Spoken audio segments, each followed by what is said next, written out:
Hello everybody and welcome to Satisfactory, where we're talking today about the lore, the story, the reason for the season, the very essence of why we even played the game to begin with.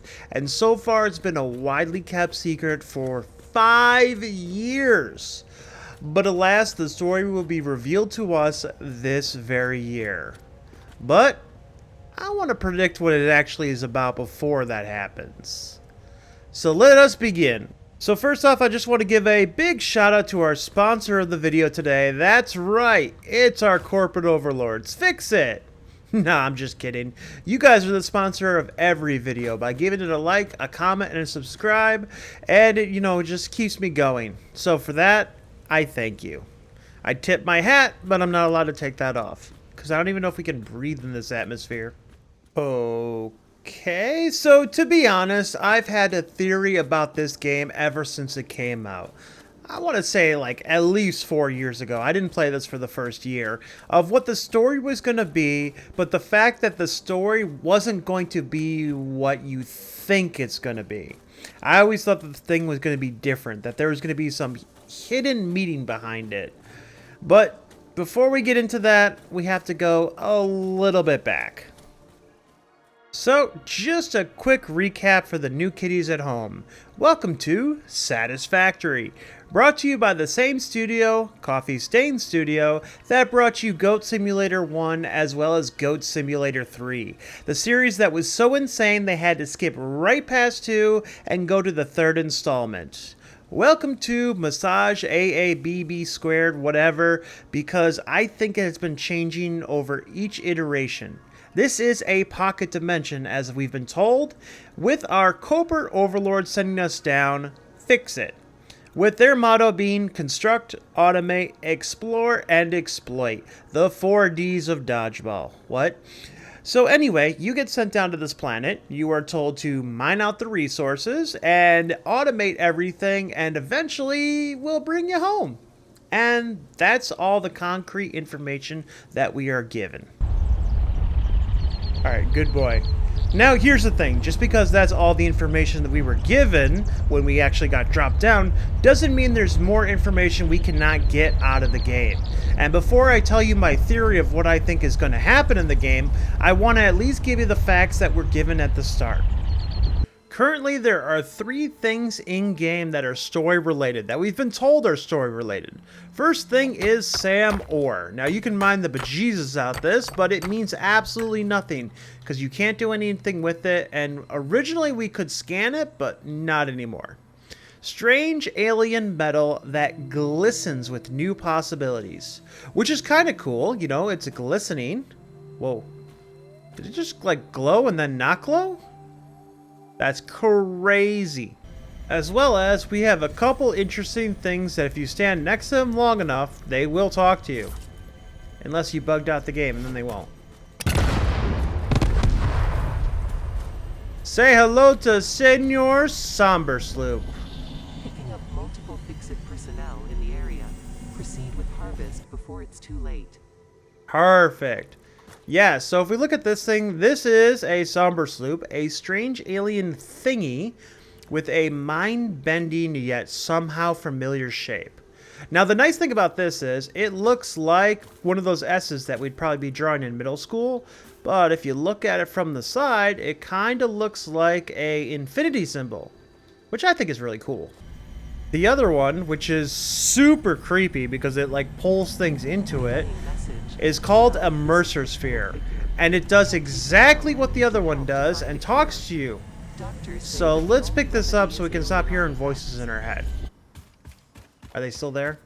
I can kind of still hear them. If you actually check out the wiki, they give us much more information if you look into the Fix-It Incorporated. Welcome to Fix-It Incorporated, a company that specializes in research, development, and application of new technologies and science.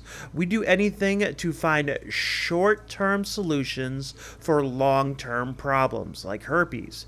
As part of our brand new Save the Day program, you'll be sent to one of the many alien planets in the effort to contribute to Project Assembly. A project I am legally bound to say nothing about for fear of our lives and an NDA. And my job, yep, see, NDA. As a pioneer, you won't only be constructing and automating the very factories that will be contributing to project assembly, but also exploring and exploiting the planet and its inhabitants as you expand. Don't worry, we're super inclusive when it comes to alien life forms. We'll even allow for pets. How cool is that? Just don't tell R&D. Well, that doesn't seem fishy at all. But those are our corporate overlords, and it even gives us some stuff that we can click on, like the Save the Day program. What is that? So it comes up to this page if you click on it that says Space Elevator. That's why you're sent to the planet. You have to build this thing. You construct a giant space elevator, funnel resources into a few stages. You can finish Satisfactory and get to the end and press the I win button. Orson Welles or Oscar Jimenez, whatever.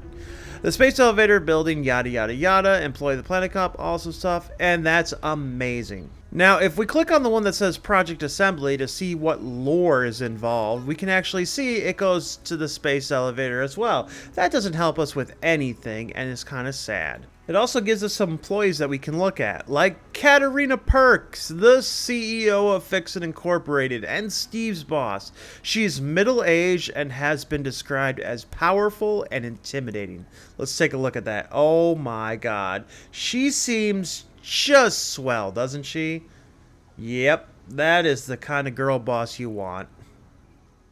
She seems like one of those ladies that, you know, you talk to her and she's just like super, super serious all the time, you know, and then tells you to get her coffee like 3 doors down. And if you get it like even remotely wrong, you will be fired, terminated, and literally killed. Like, that is the kind of lady that she seems like. Now, it does say that there's a female voice in there that says, huh? Must have been a dream. Must have been the wind.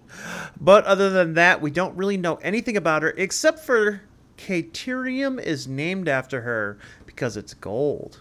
And she's Steve's boss. So let's see who Steve is. Hey guys, it's Steve. He's an assistant for Katarina Perks and employed to fix it, and the creator of the intro on the original website describing some duties as the pioneer, and has been described as ambitious and very stressed. Let's take a look at his picture. Dude, look at this guy. Oh my god, he is the best. This guy looks like he would be like what's the kind of word? He'd probably just be like, hey, how's it going, guys? I'm Steve. I'm a little overwhelmed at the moment, but I'm here to help. I'm just like that personality type, you know what I mean? Okay, so what do these 3 things have in common? Well, they're all alien, but other than that, absolutely nothing. So what do they have to do with the story? Well, here is my theory. My theory is there is a 2-part story.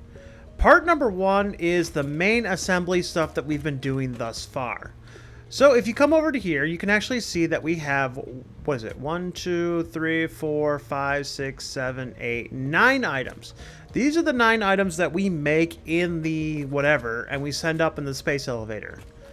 We have our good old smart plating, automated wire, versatile framework. These 3 things are pretty straightforward. These can be used as regular plates, this can use regular wire, and this can be used as like kind of like a thing to hold it together. So it's like machinery stuff. Adaptive control unit, this looks like a mixture between like a power source or connection rod, something like that.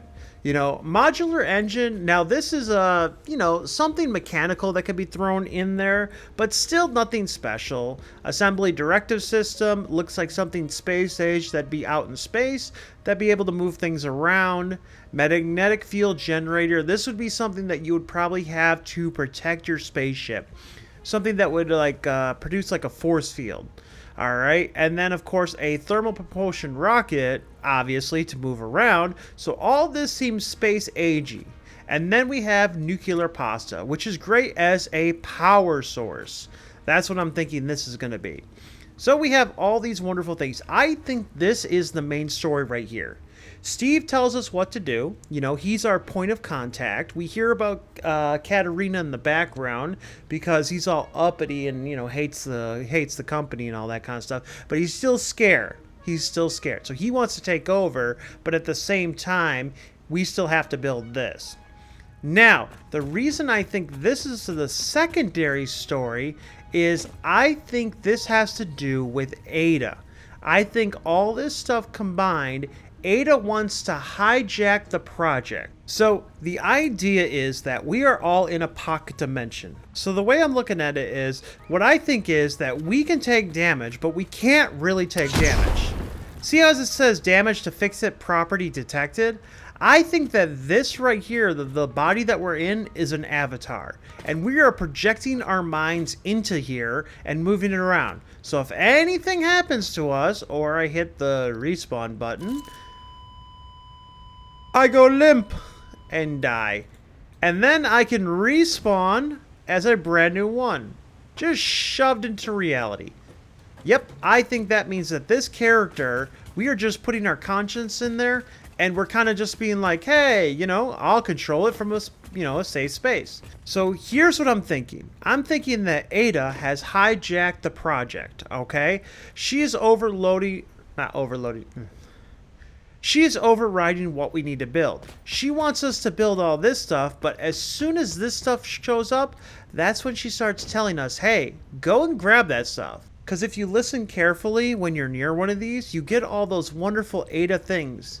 And if you notice, they're all lies. Oh, the president wants me to get ancient artifacts. Oh, the president wants a Mercer sphere. Do you know what the detail of this Mercer sphere is? If you read the description of the Mercer sphere, it says a weird alien thing with an impossibly smooth surface. Yeah, right. It's about as smooth as my nutsack is, okay? What the hell is going on? Everything about these things are lies. Here's what I'm thinking. I'm thinking that this Mercer sphere is used like a brain. Ada wants a bunch of these to hold all the intellect of the AI software that's going into them.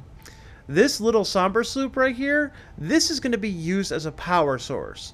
The fact that it goes like, what is it? Like like an infinity symbol is the fact that the power will be infinite. It'll be able to like redirect on top of it. So these two, so you have your brain, you have your power source, and of course the metal to hold it all together because this has unique properties. And listen, if I was an AI system and, you know, I was going to pick some metal, I would go for the glistening one. I would be a glistening god. And let's face it, I am Ada, also known as Artificially Directed and Assistance, tasked to support pioneers such as you in their mission. Alright, artificial, built-in HUD OS, which serves as the narrator in the game. It tells the pioneer what essential tasks need to be completed, how to perform them, and, you know, talks in your head. But as soon as you get close to one of those things, all of a sudden, something changes. Like it's trying to push its stuff on you. But this is interesting. When a fix-it coupon is sunk into the awesome sink, the cyber wagon is unlocked. And Ada will tell you that the pioneer, that the cyber wagon is the first solo project. Yeah. And you know what? You're the second solo project. Oh, that's right. So imagine, if you will, we are gathering all these wonderful things while Steve is telling us that we just need that, and Ada's telling us to go grab that, and all of a sudden that food court in the sky is now massive hive mind that is taking over because Ada is evil. The AI is taking over and there's nothing we can do. Boom. Mic drop. But ladies and gentlemen, that's just a theory. A game theory. Thanks for... Oh my god, that's crazy. But yeah, that's just my general idea of what I think is going to happen. Now, the reason I think this a little bit more than I should is I feel like if you take these two... Where is it? And you go in there and you look at the description. I feel like these descriptions said something different. I can't find the exact wording of what I thought it said, but it is definitely used to be different, I want to say. Now, there are two other things that were put into the game that we got during, I want to say, it was a Christmas like 2 years ago or something like that.